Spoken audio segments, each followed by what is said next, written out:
Welcome to End of Life University on YouTube. Today, I have a conversation with three guests for you. Gabby Elise Jimenez, who's been on the podcast before, Diane Button, who's also been on the podcast, and Angela Shook. All three of them are end of life doulas, and they have collaborated together to create a new book, the Doula Toolkit. And we'll be talking all about it, along with their experiences and as doulas and some of the stories they have to share. And I think you'll really enjoy this conversation. So stay tuned for that. If you haven't already, be sure and subscribe to this channel. Also, subscribe and leave a rating and review for the podcast wherever you happen to listen. And go to eoluniversity.com/support if you're able to make a small contribution that can help keep this channel and the podcast on the air. And I appreciate it in advance if you choose to do that. So now we'll move on with this really fun conversation with Gabby, Diane, and Angela. Here we go.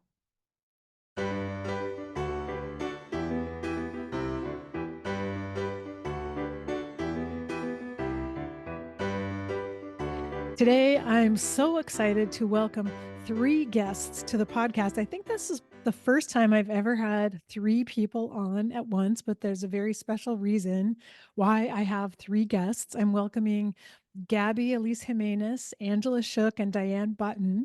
I'm going to tell you a little bit about each of them, though Gabby and Diane have both been on the podcast before, and Angela is my new friend.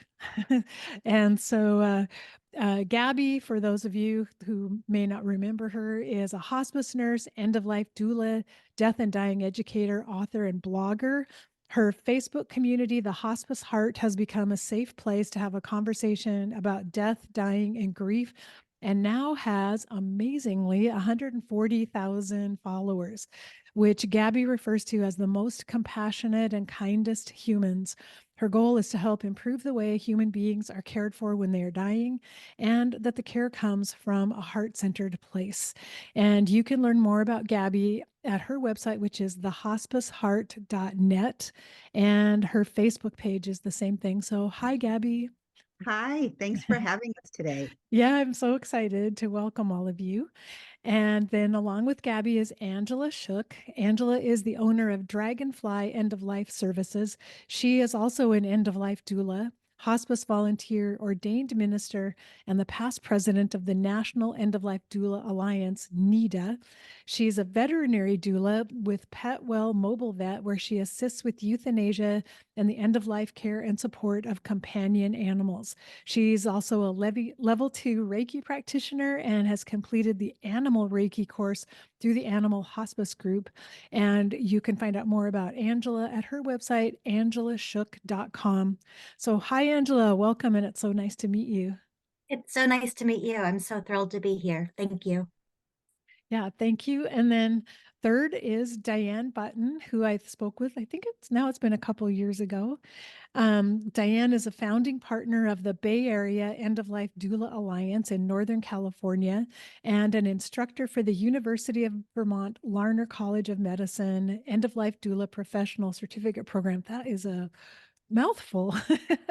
She is also the author of Dear Death, Finding Meaning in Life, Peace in Death, and Joy in an Ordinary Day. And we talked about that book on our previous conversation. And she shares insights she gathered from research she did for her master's degree and from working with hospice and doula clients over the past decade. And Diane's website is dianebutton.com. And on Instagram and Facebook, she's at Dear Death Doula.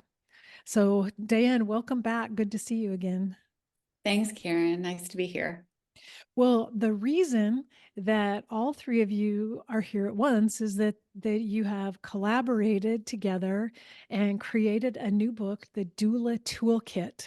And I'm so excited to talk about that with the three of you and ask you about it.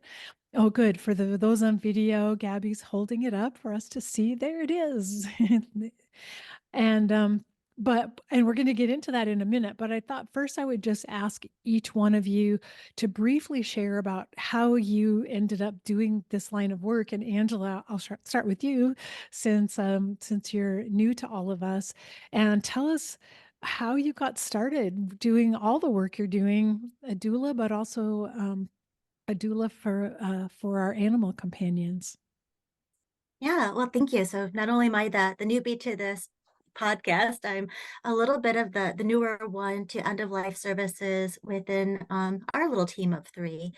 I came into end of life care about 6 years ago as a hospice volunteer, and really enjoyed that. But it wasn't until the end of life and the death of a family member where I really saw the impact of hospice care and end of life care.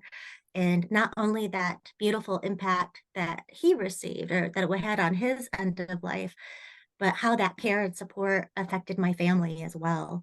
And I just found that I was really touched by that and didn't know that there could be such grace and healing at end of life, and really just dove into the work.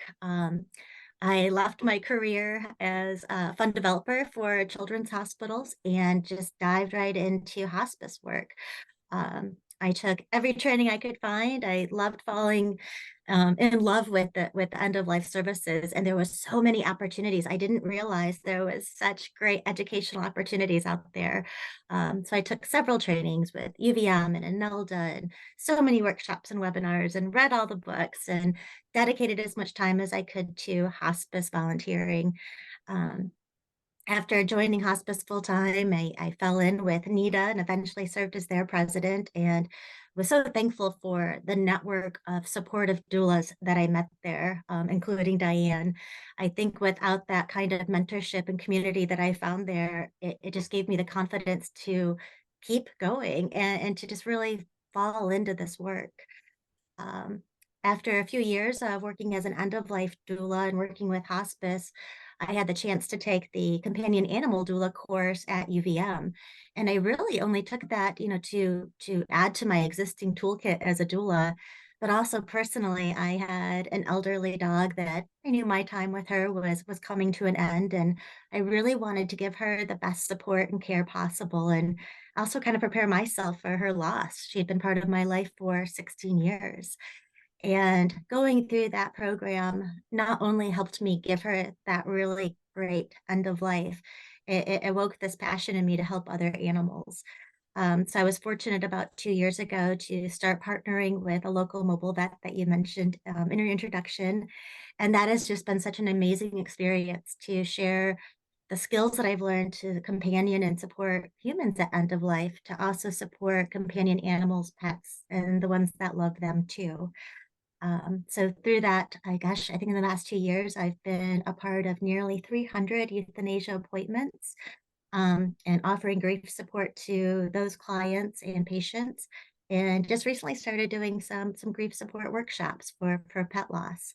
So it's been a little bit of a twisty and interesting journey to come from hospice and then be a doula, and then also now incorporating animal care. But I'm really grateful to have had the training and the learning I've had, and having the community that I found online and through NIDA and with other doulas like Diane and Gabby really um, makes this work even more joyful. Oh, it's so great. Thank you for sharing that. I just love hearing people's stories because the ways we come to this work are always so unique for every person. You get the calling to be here and you know it's the right place to be, but then you just never know what will open up for you and what you'll end up doing. And I just want to say, I would bet veterinarians are thrilled to have people like you at their side to help when they perform euthanasia. At least I would think so. I think so. I know with my experience, it's been really beautiful to not only help the animals and their families, but also to be able to support the veterinarian as well. There's such compassion fatigue that goes into this work, and to be able to offer the veterinary team support as well has been a really lovely experience. Yeah. Oh, I'm sure. Well, and maybe just hearing your story might inspire some other doulas to do extra training in this area too. I hope so. Yeah. Thank you. Thanks, Angela. Well, Diane, I'd love to hear your story again a little bit and how you ended up doing this work. Sure. I get so mesmerized listening to Angela's story, though. It's so great. And just I took the same class she did at the UVM, the animal companion class, and it really is so amazing that we can actually do this work with our animals and the people who have pets, and we can it's just to be able to bring that amount of like love and support with our animals. It's just like become such a beautiful part of the work we do. So I'm so grateful that we get to do that. So for me personally, my journey started when my grandfather died. It was a long time ago, 30 years ago. And he died with a giant smile on his face. And I am pretty sure that I've spent most of my adult life trying to figure out why he had such a big smile on his face, because it was like literally the biggest smile he ever had on his face. And I just felt like I missed out. I didn't ask him enough questions. He was a very humble man. He was a plastic surgeon who treated burn victims. And so I knew that he had witnessed a lot of excruciating pain and suffering. And he was always very calm and very gentle, very loving, not very verbally demonstrative, but I'd never really seen him smile like that. And so I think my work with dying started really about living. Like, what do I want to do differently in my life so that I can have a big smile on my face on the day that I die? And so that was kind of like a mission for me. So I went back and got my master's in counseling just to study existential psychology so that I could understand like the meaning of life type stuff. And that led me to interviewing people 75 and older, like what matters, what's important, what are you carrying with you as you go into your final years, what's bringing you joy.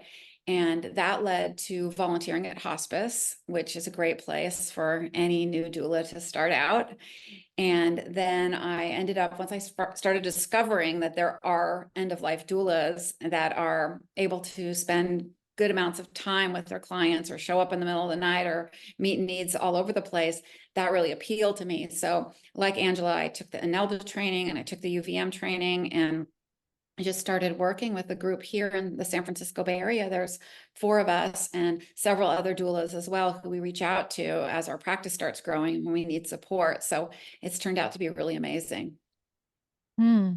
That's really a wonderful story. And now I will never forget that question of what will it take for me to die with a smile on my face? I love that your introduction to death, it was a mystery, but kind of a happy mystery, you know? Yeah, And yeah. knowing that something about this process is not so terrible or scary if he's dying with a big smile on his face. I love that. Yeah, thanks. It taught me a lot about our clients, because really that whole idea of that you're fully living until the day you die, how do we make that happen? You know, that really is that's the heart of the ingredient about, living well all the way through to the end. Yeah, yeah, so beautiful.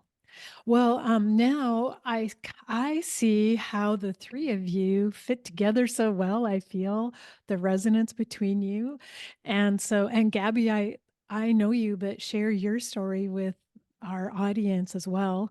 And this just all feels like a perfect fit when I have the three of you here together, like your energy, your stories, everything. So tell us your story, Gabby. Well, I'll give you the short version. I love sitting here and listening to Angela and Diane. I like them so much, and this relationship is really lovely. So I love to hear their start and what they've done, and it just makes my heart smile. So I was working in commercial real estate. I was doing kind of the corporate job with the suit and the fancy heels, and I liked that. I also made a lot more money. And I was in between jobs, and I was asked to sit with a friend of mine who was dying because his wife needed to work. Now, prior to this, I had witnessed a lot of death, but not having the skills or tools to know what it means to be present. I never sat at the bedside of my parents or my sister. I never held their hand or said last words. I sat up against a wall waiting for it to happen. And so when she asked me to sit with him, I didn't know what that meant. And so I stayed with him for about 2 weeks, and I fed him, I bathed him, I slept in the twin bed next to his twin bed so that I could be there when he'd wake up or be afraid or scared or in pain or whatever he was experiencing. And I watched as the hospice team came in and out, and the care that they provided was so compassionate. And I felt drawn to that. So I went to the adult program in my town after he died, and I became a caregiver. I had to move out of my house because I couldn't afford rent. I wasn't making any money anymore. I rented a little room and I went to be a caregiver and I took care of the elderly. And while I was taking care of the elderly, I realized that what happens when you age is people treat you like you're old. Mm. And they don't explain things like why maybe they're stopping certain medications or why their body is making such changes or how to care for someone who's going through that. I felt like they were almost kind of kicked to the curb. They didn't get the care that they deserve. So I decided at the age of 47 to go to school to become a nurse, a hospice nurse specifically, because I wanted to change or at least improve the way people were cared for at the end of their life. And during that training, one of my people that I was caring for died. And I remember his daughter called me and said, Gabby, he's about ready to die. We think he's going to die soon. And I said, okay. And here I am going through hospice nurse training. I think that I'm kind of all that, which clearly I wasn't at the time. But I remember walking in the room and he was lying in his hospital bed and he's a big Italian man. His big chubby fingers were hanging over the edge. And I took his hand and I gently put it over on his chest and I just held it for a minute. And for the first time, I understood what that meant. And I just sat with him until he took his last breath. And I watched that last breath and I thought, I think this is what I'm supposed to do. So I knew, I didn't think, I knew this was what I was supposed to do. So I finished nursing school. I became a hospice nurse. I worked in hospice nursing. But if you're a hospice nurse, you have a time frame. You can visit your patient, then you have to leave and go and see your next patient. And it's very much sort of an assembly line, right? And there's so many protocols.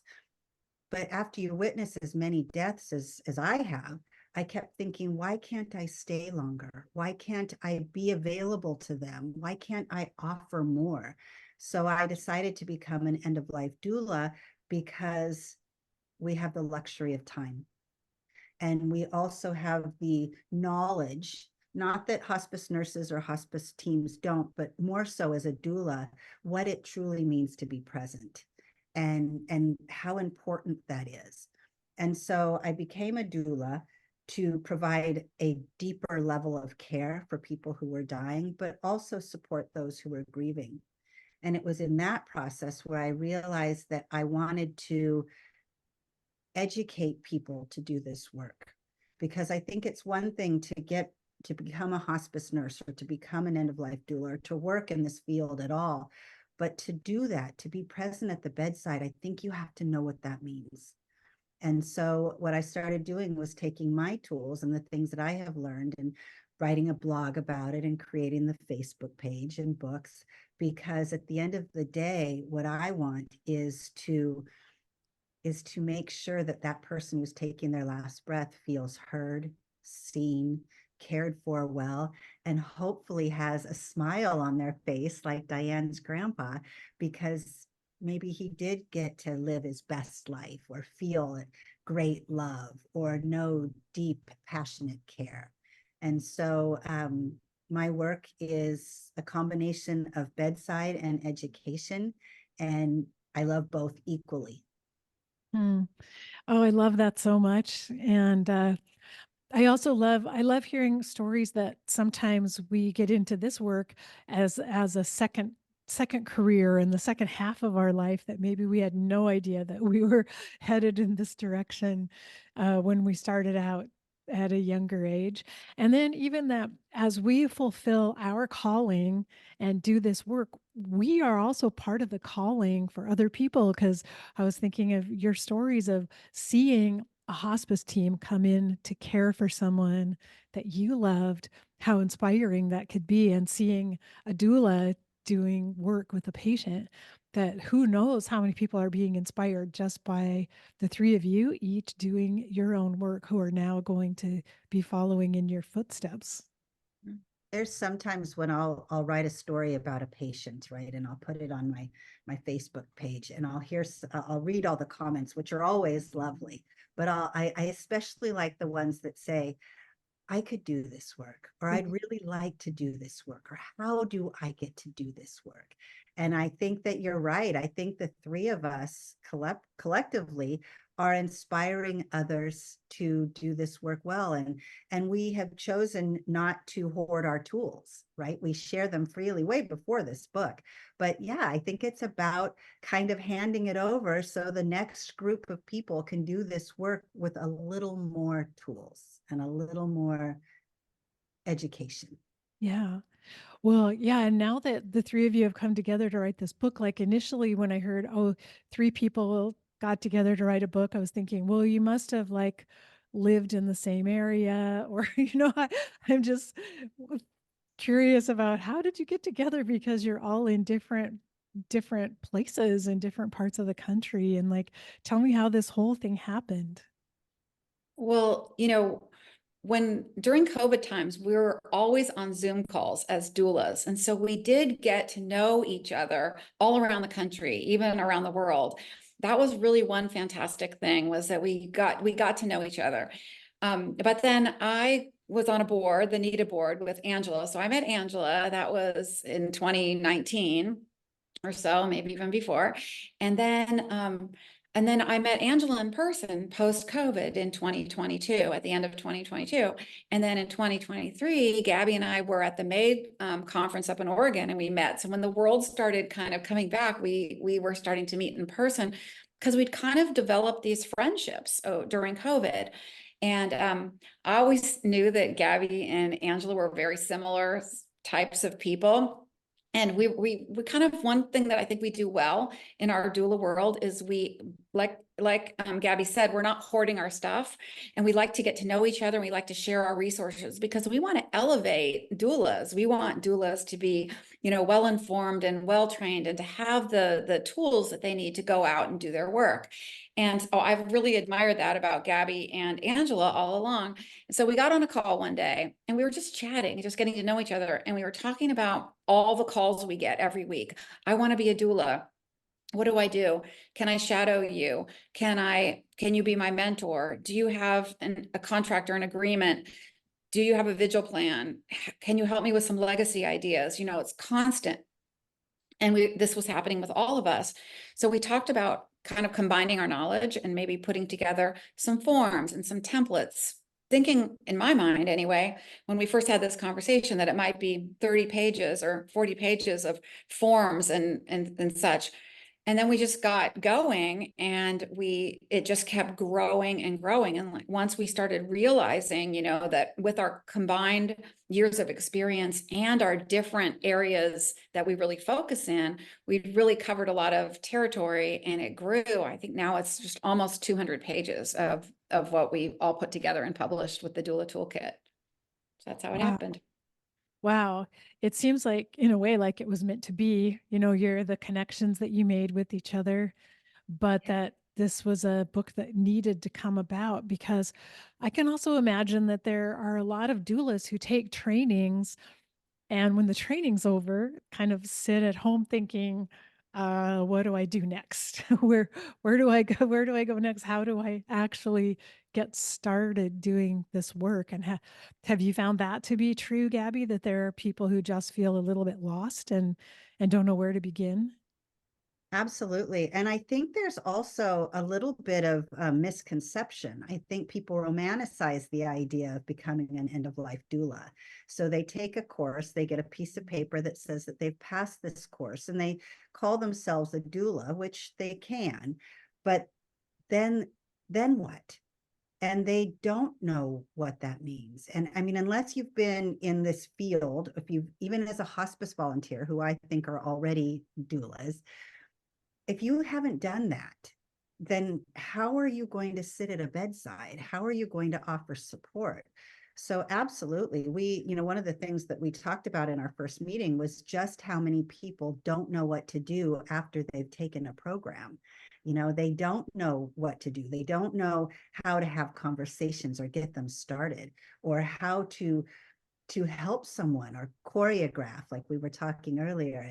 And so yes, we see that a lot. And that's kind of how this whole thing came about, was like Diane said, I mean, we were just going to throw something together, and it just took on a life of its own. Yeah, that's really amazing. And so I'm just curious about, did you use like Google Docs or Dropbox, or how did you all coordinate three different people writing different parts of a book? How did you physically do that? Well, the funny thing is that I think it was Angela who wanted to do the Google Doc thing, but I didn't know how to do it. And I think Diane didn't either. And Angela's so computer savvy. She's like, well, we could do this and this spreadsheet and this thing. And Diane and I are like, no, this is not going to work. So most of our communication was over email and text. And we would say, hey, what do you think of this idea? Oh, that's a great idea.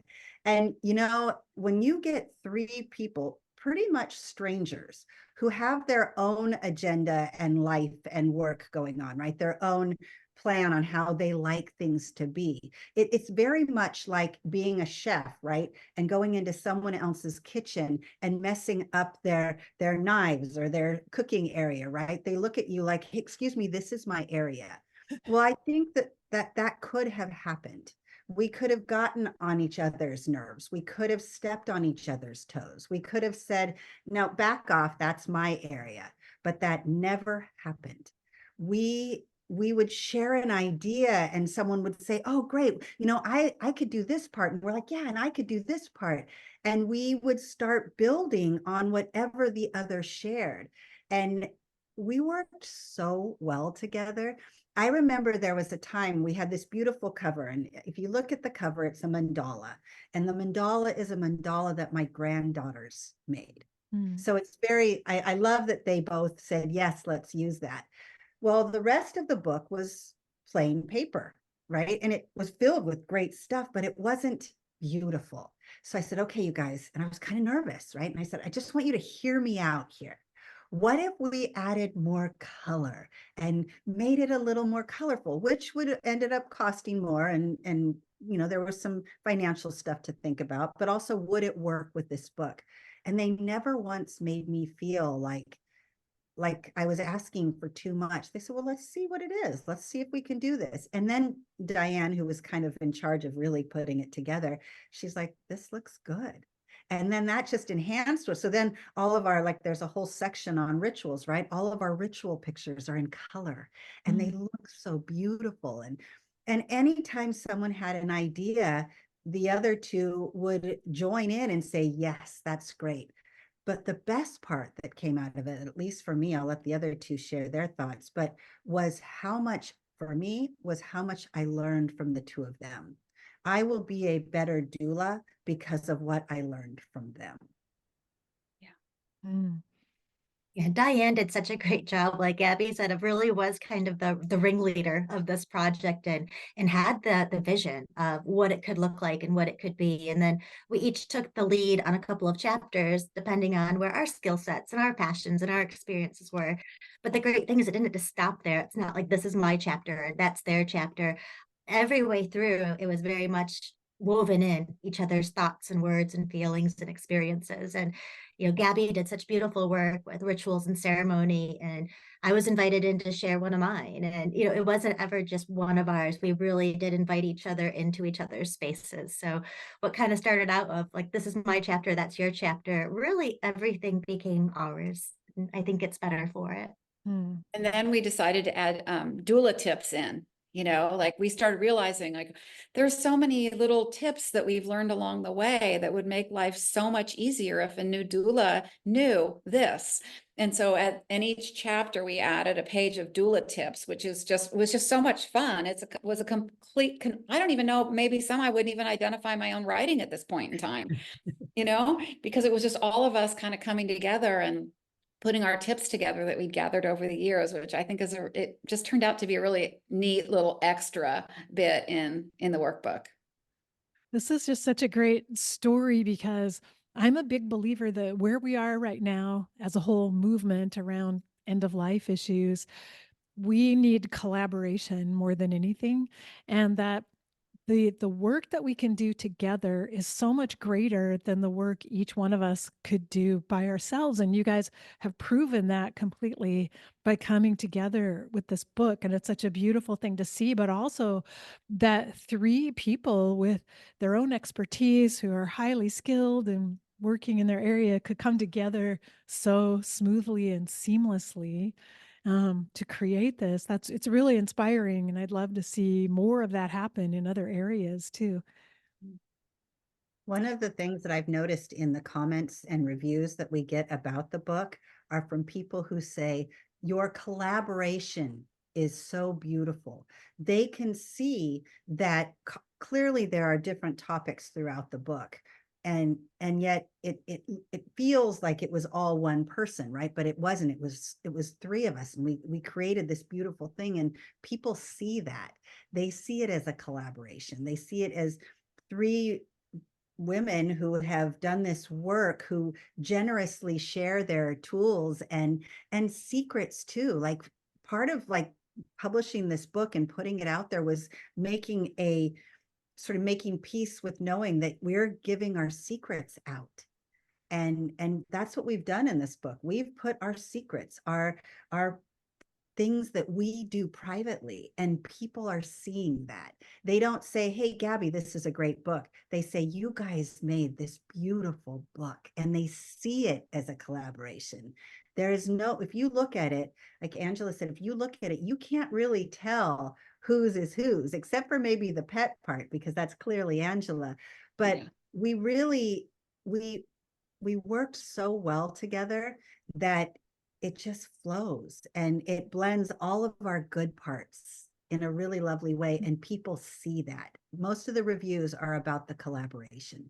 And the really generosity. Awesome. People are very thankful that we were so generous with our information. Yeah, definitely, I'm sure. You mentioned Angela's part, which I'm really interested to hear about. What you've contributed about being a companion animal doula, because I will admit, like, I still get tears in my eyes when I think about our family dog who got euthanized. Oh my gosh, it's been years ago now, and yet I still have pain over how that happened and unfolded. And so I could have used a doula to help us through that. So I'm curious, just share with us kind of what you contributed and what's in the book. Yeah, one of my favorite things that came out of the book was the three of us agreed on a definition for a doula. And it really applies to humans and animals. But the definition that we came up with was a trained non-medical professional of extraordinary compassion and kindness who brings emotional, practical, and unbiased support and expertise for those nearing death. Also known as end-of-life doulas, these caring professionals are often called upon to provide comfort, calm, and education for the dying person and their loved ones. And we all know there's a lot more that goes into being a doula, but the three of us really feel this is the meaning, the hard work behind it. And because our pets mean so much to us, like you said, their deaths can be just emotionally devastating. And just like an end-of-life doula who serves humans nearing death and those who love them, there's space for someone to serve as that companion animal doula to provide that same comfort and support. I think it's incredibly helpful to have somebody just be present with you. With pet loss, sometimes I think it's still looked at a little bit, it's a little disenfranchised grief to an extent. You might hear, oh, it's just a dog, you can get another one, at least they're not in pain anymore. And that doesn't acknowledge the bond, the sacred, loving bond that you have with an animal. So just by having somebody there during this journey that recognizes how much you love them and how much you are going to miss them and all the anticipatory grief and pain that goes along with it. I think that's a really special spot to be able to help support people. Within the role, I do a lot of very similar things that I do with my human clients.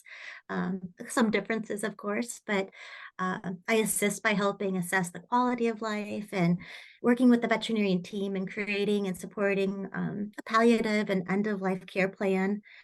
Providing resources. A lot of times the families I work with just don't realize how many resources are available for grief or for helping to make their homes accommodable for their animals during different stages of mobility. Um, I really enjoy helping prepare families and children for what to expect.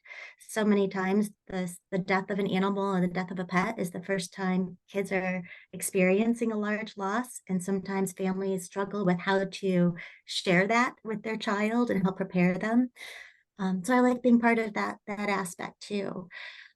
I often companion during the euthanasia appointment and other care appointments, assisting with the death care and like after death care, even helping with burials and cremation, transportating the body. I love doing memorial and legacy work with them and providing that grief support for as long as needed.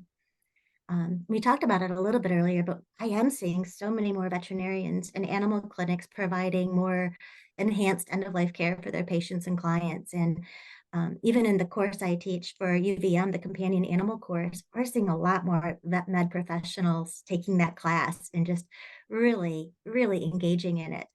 And I'm really hopeful that someday soon it'll kind of be the golden standard for all veterinary clinics to have a doula as part of their care team. And there's also such a huge need to help doula and companion those vet med professionals themselves.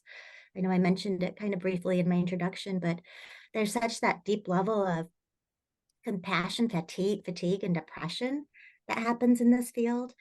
And there's actually even a higher likelihood of death by suicide among veterinary medical professionals than the general population. And I think it's 5 times more for men and maybe about 2 to 3 times more likely for females in this field. Wow. So yeah, it's really quite devastating. And the more I've worked in this field and worked with veterinarians and shelter employees, you really see it. Because when I do offer support and compassion to those in the field, you just see how incredibly needed it is, how sadly and like sorely lacking it is in most cases. I really feel like one of the most important aspects of working with my mobile vet has been holding space for her. Mm. Uh, Sharing in the grief and emotional exhaustion that she experiences and kind of taking that time to help her process all of her own feelings after each of our appointments. So it's like with being a doula, we help those who are dying, we help their families and their loved ones and their friends and their circle. And it's that way too with companion animals. But I do think there's that third prong of also trying to hold space and supporting those that are in the veterinary profession as well. Mm. That's such a good point that you make that, I hadn't thought of before, but the veterinarian's grief is a type of disenfranchised grief too, that Yeah, nobody expects it or thinks about it even that, oh, that this would have an impact on the veterinarian. And then I absolutely. love that you said when a family companion animal dies, that's often the child's first exposure to death and the family's first experience handling death together. And what a great way to prepare this family for all the conversations they'll need to have later on. And for, you're introducing them to death that it can be beautiful and compassionate. And so you're already overcoming a lot of the obstacles and the fears that might be there for those future conversations. And that's really valuable. It is so valuable. I think I had an experience just a couple of weeks ago, and the family had 2 young girls, and they had a lot of questions. They were really curious. And I've seen this before with kids at these appointments who they're so curious about us that they kind of forget that there's the animal, that we're there for the animal. And I've actually started even carrying like a toy doctor's kit because sometimes they want to listen to the heart too, and they want to be helpers. And so this one little girl, she was only about 4, and I always bring tissues with me. And I said, I'm going to put you in charge of this. Can you take a job? And she's like, yeah, she was really excited to have a job. And I said, so, okay, we might feel sad, and it's okay to feel sad. And you might see mom and dad cry, and that's okay because we're sad because we're losing our friend here. So if you see anybody with tears, I want you to hand off the tissue. Okay, I can do that. And she seemed really understanding of that. I really thought it was great that I saw her comforting her parents. It's okay, Dad, I have a tissue for you. But I think that with her sister and her, it did. I really hope that this was the foundation for maybe death not being quite as scary or as mysterious as they grow up, that maybe this will affect them in a positive way, to see death as not so scary, as part of life, and a time to share love and compassion, and hold your family tight at that moment instead of something to fear. Okay, the toy doctor kit, that's a brilliant idea to have when there's a child in the home, to let them feel, I mean, when we're going to visit human patients as well, to let them feel involved and less afraid of what we're doing as practitioners. That's a really brilliant idea. Well, Diane, I wanted to ask you again, like this book, it seems it's such a valuable resource, and it seems interesting that as far as I know, there's nothing else like it. And just curious about how come no one's ever done this before?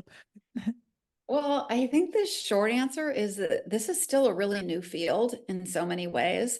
I mean, if you think about it, as doulas, being companions for the dying, doulas have been around for thousands of years.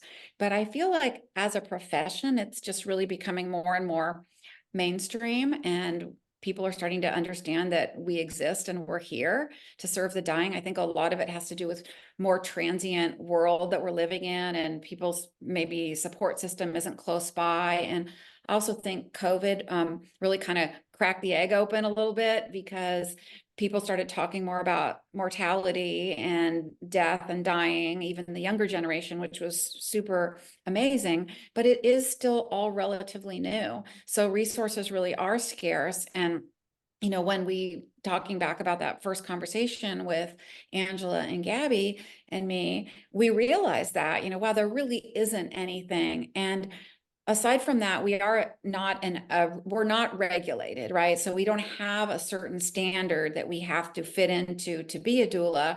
And there's a lot of different trainings out there, and some trainings focus more on vigil and legacy, and another one might focus more on advanced directives, and many now are more holistic, which is wonderful. But we were thinking about it in a way of like, where can you go and find the answers to all the questions that we're asked all the time? It doesn't answer every single thing, because we don't really talk too much about advanced directives in there. But aside from that, just about every question that the three of us are asked on a regular basis is responded to in that book. To us, it would really be beautiful if there was more consistency in the field. And so that was like part of our motivation, just noticing the lack of resources out there. So we hope, I'm sure we won't be the last, but I'm grateful that we were able to put this together, and I hope it reaches a lot of people and really makes a difference to new doulas and already working doulas who might not have ever put a vigil plan together, or might need some ideas for legacy work, or might need some ideas for ritual and ceremony, or maybe just want to get into being a pet doula. I mean, there's just lots of tools, hopefully, for everybody in there. Yeah, and Angela, as a newer doula, I wanted to ask you how you feel this book. Is this something that you might have wished you had over the last few years as you've started your doula practice? Oh, absolutely. I can't tell you how many times during this book I thought, oh, I wish I would have had this at the beginning. I think that's where the book is going to be so helpful. I think it's going to help build confidence for those who, provide end of life support, whether professionally or personally. The toolkit provides really tangible tools and best practices, that some of them that can only be learned through experience. So for new doulas, it can help relieve the stress of getting started. I think it was mentioned earlier, but I know for sure when I finished my training, I was left feeling like, now what? Like, what do I do? How do I take all this information and this passion I have and actually develop it into my own community and into a job? Um, for me, that, like I've mentioned before, the existing community and like really supportive doula community that's out there, like Nita and other online platforms, really helped me in the beginning. I felt very intimidated. How do I even get started? I didn't have, a business background. I have never started my own business before. I had no idea how to even start an intake form or a contract. And those were the things, those agreements, the documentation that was really the intimidating part to me, was how do I even get started? So I'm hoping that, just by having those forums at the starting point, that people can kind of overcome that insecurity and approach this with a little bit more confidence. They can take those as starting points and then customize into what they want to do, their skill sets, but at least it's a starting point. Those kinds of tips and tidbits that I learned from other doulas along the way were what were so valuable to me. Um, and I really hope that this book kind of represents and models that community of doulas that we have. And like Diane says, kind of provides that centralized location for that practical information instead of having to kind of piece it together like we did when we were getting started. And I've seen too, for just lay people and family caregivers, I think they can get the benefit of all of our combined years of experience to help kind of guide them. In a lot of the chapters, we share a story that from the experiences that we've had that could be most helpful to them. And to see how we put those tips and skills into like real world practice in a way that's accessible and heartfelt, I think can be comforting to those who might be in relatable situations. A friend of mine recently read the book and she's been caring for her mother during the last few months of her life as she's very quickly declining. And she shared that even just having some of the knowledge from the book helped her to ask better questions and to be a stronger advocate for her mom's care. So I'm hoping that the book kind of just mostly conveys that anyone can support somebody that they love at end of life. You don't have to be a professional to care for somebody you love at the end of life. That showing up fully present and with compassion is what's needed. They don't have to be an expert. It's okay not to know everything. And hopefully our book can be like a safe and reliable resource for them to show up with more confidence and a little bit more information than what they had before. And Gabby, as a hospice nurse, I'm wondering, do you think this book could be valuable to the hospice staff as well? Absolutely. I think one of the things that I would like to see happen with this book is that it encourages people to be a part of a community. We're not a solo act. We're not doing this work on our own. We really are a part of a community. And I think that goes for anyone who works in hospice as well. And if you think of all the members of the hospice team, there are parts of this book that would benefit all of them, whether it's the stories that we share, whether it is the forms or intake, even in the intake forms, the questions, right? The questions that we've put in these forms, that would inspire anyone who does this work to maybe have a guideline of what conversations you can have with a person who is dying and those who are preparing to say goodbye. I think this book was, it's the doula toolkit. It's for doulas. What it is for caregivers of anyone who is providing end-of-life care support to someone who is dying. So yes, I think the hospice team can benefit. I think that we get so busy. I mean, our case managers currently have, 18 or 20 patients. That's a lot on their plate. And I think it's very easy to just see it sort of robotically. Okay, I got to see this patient, this. We need to be reminded that this is a human being. This human being is dying and people are preparing to say goodbye. That when we walk into their home, we need to take a moment and pause and really face what is happening for them. And I think this book and the way that we wrote it really reminds people why we're doing this work, that it's not just a job. It's not about the paycheck, that people are dying.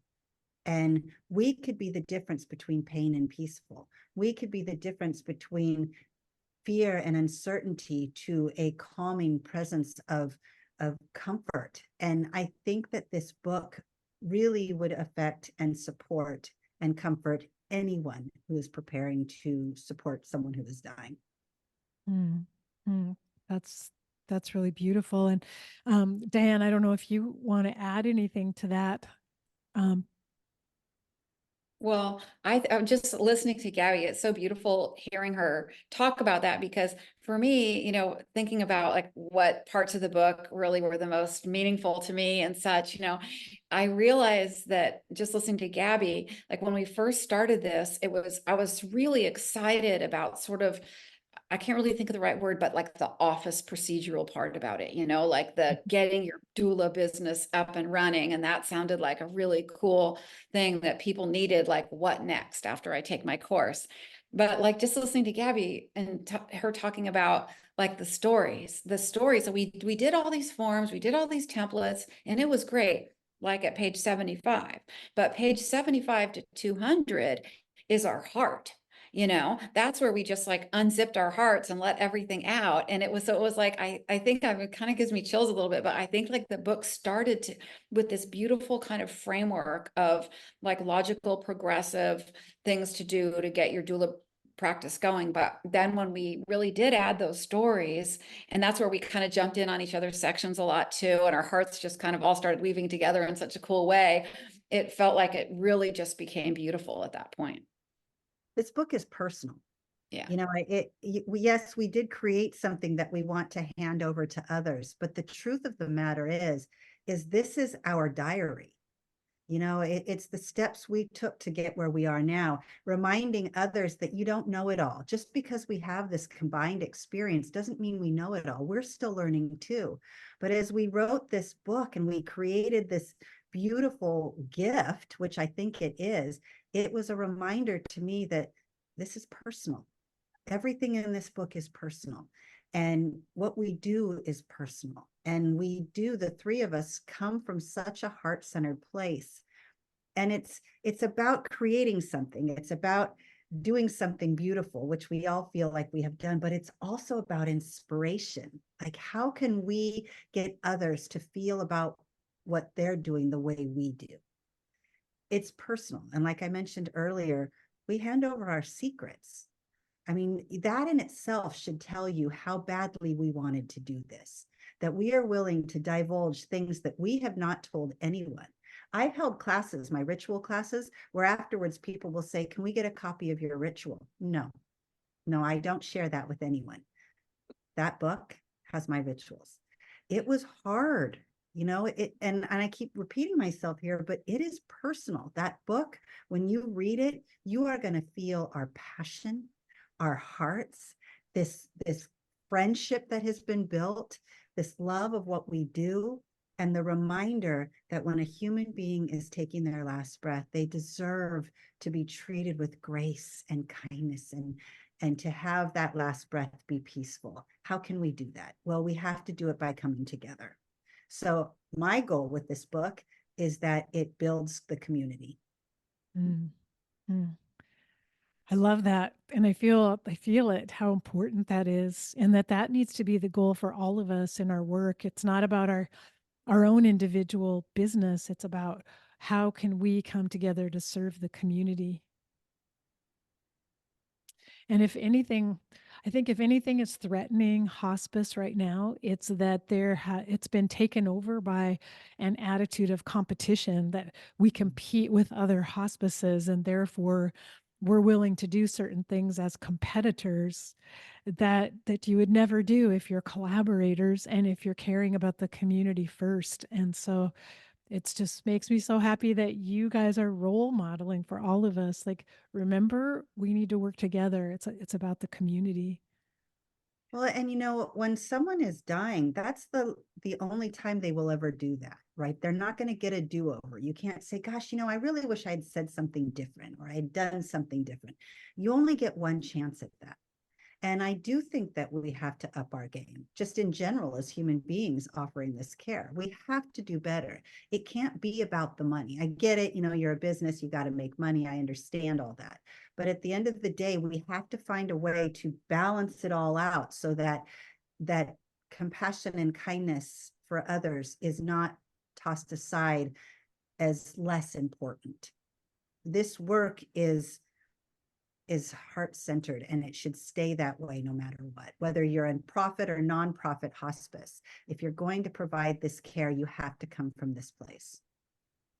So true.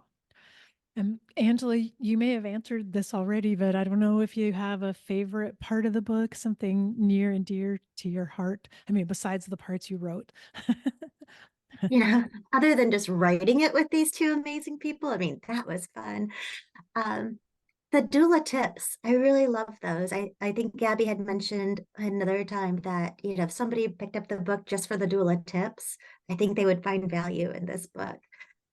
But for me, the favorite parts go back to the stories that are shared. Yeah. It's just such a great way of not just teaching and sharing experiences and best practices. It's illustrating them in a way that's meaningful and real and memorable. And the stories, I think, are really what makes this book a special gift. And then I'll just ask all three of you, or anybody can answer. Did you learn anything about each other going through this process together? I mean, you started out knowing each other somewhat, but probably not being nearly as close as you are now. Well, I'll start because I didn't know Angela. I had never even really talked to her. I'd seen her on social media and I knew who she was, but I didn't know anything about her work with the animals. I didn't know anything about her. So this was very new. And um, yeah, I think if I learned something from both of them. And first of all, we've built a friendship that's never going to go away. Like this is a bond. But excuse me, I'm getting a little choked up and emotional. Diane had a couple of her tips in there that I was like, wait, why didn't I ever think about that? Like the things in her doula bag. I don't actually carry a bag. I just have a trunk. I'm like the MacGyver of nurses, right? Because I have all my stuff in there, whatever I might Duct need. tape and oh, Right. yeah. I have a bathing bowl. I've got frankincense and myrrh. I've got candles. I've got thread for one of the rituals, which is outlined in the book. But I loved all the things that she has in her doula bag. And I thought, okay, well, I clearly need to do better. And I loved what Angela wrote about the animals. I thought that was touching. I'm actually seriously thinking about finding a way to maybe incorporate that in my work. But what she did a ritual in there and it was so beautiful. I asked her if I can share it in my ritual classes because it was something I hadn't thought of yet. And I think that, like I said earlier, and I can't speak for these two, but they're probably going to say the same. I think we are better doulas because of the conversations that we had that helped put this book together.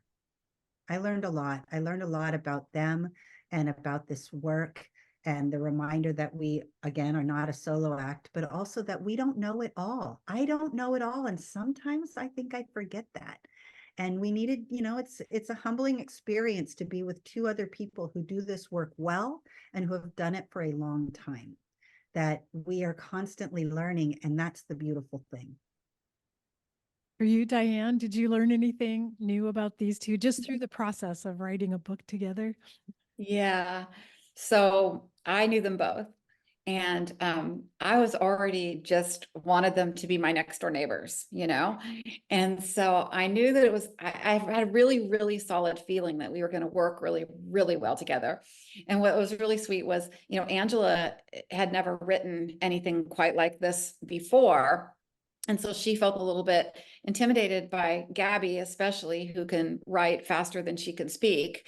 And she showed up and Angela was like, all right, I'm all in. So like the spirit of like, yes, we can do this was just so fun and awesome. And just watching everybody kind of rise up. But I really learned that we're way more similar than we are different. I mean, we do things differently. But just in terms of our doula hearts and what matters and showing up and the fact that we really do care about kind of bringing people together and raising the skill set in the doula community, I really felt their hearts through this all. And so I just love them both even more than I did when we started. It's just been awesome. That's awesome. And for you, Angela, I don't know, anything new you learned about? Like Diane said, we've known each other for a few years, and I've counted on her as a mentor for a long time and as a dear friend, a very special friend. Diane actually officiated my wedding last year, so we've had a special bond. And I really long admired Gabby. I had been a social media follower and a fan of her books, and well before Diane introduced us. In fact, I think that our first Zoom call, I was trying to be cool because I had kind of the fangirl excitement going on because I thought so much of Gabby. And I already knew that they both were excellent writers and really compassionate doulas. But doing this project together, I also learned what amazing coaches they are. Because Diane's right, I was more than a bit intimidated writing with two such amazing and already published authors. But they both offered me so much support and guidance along the way. They gave me excellent feedback and helped me improve my writing, boosted my confidence when I needed it, really challenged me to push past my comfort zone. And, they constantly inspire me. They inspired me before this book. They inspired me all the way through it, and they will always continue to do so. And I'm very grateful. That's fantastic to hear. And I hope this conversation gives other people out there the courage to try collaborating, like find your people. Who do you resonate with? Who's out there that you feel like I want that person to be my neighbor, but we could also do something amazing together if we just put our hearts together and bring our knowledge and expertise. And so I'd love for this conversation to maybe inspire other people to do something, anything in their community to make a difference. So we're all four of us are talking about your book, the Doula Toolkit, right? We'll show it again. The Doula Toolkit. And Gabby, tell everyone where they can get the book. You can get the book on Amazon. It's the Doula Toolkit. It's right now, it's got 5 stars. It's getting really great reviews. And Angela has gotten, I think, 1 or 2 stores in where she lives, and I'm working on a couple stores here where I live. So I have a feeling you're going to see it locally in stores as well, and many neighborhoods. But for right now, the main location is Amazon. So I encourage everyone to buy it. It sounds like it's a great resource to just have on your shelf if you're a doula, but also if you're working in this field at all, just for the tips and the other information in the book. So I want to thank you, all 3 of you, Diane, Angela, and Gabby, for joining me today to talk about the book. It's just fabulous. Like, I'm kind of envious. I wish I could be part of your group, but I got You to are be part of our group. Well, I wish you the best of luck with the book, and I hope you sell lots of copies because I think it's something really important that should be out there in the world. Thank you, Karen. Yeah, Thank you. so much. Thank you. I hope you enjoyed that conversation about the Doula Toolkit with my 3 guests. It was so much fun to talk to all of them. I loved our conversation, and I hope you'll get the Doula Toolkit. Go to Amazon to find that. And be sure and tune in next week for the next episode. And until then, take care and be well. Bye-bye.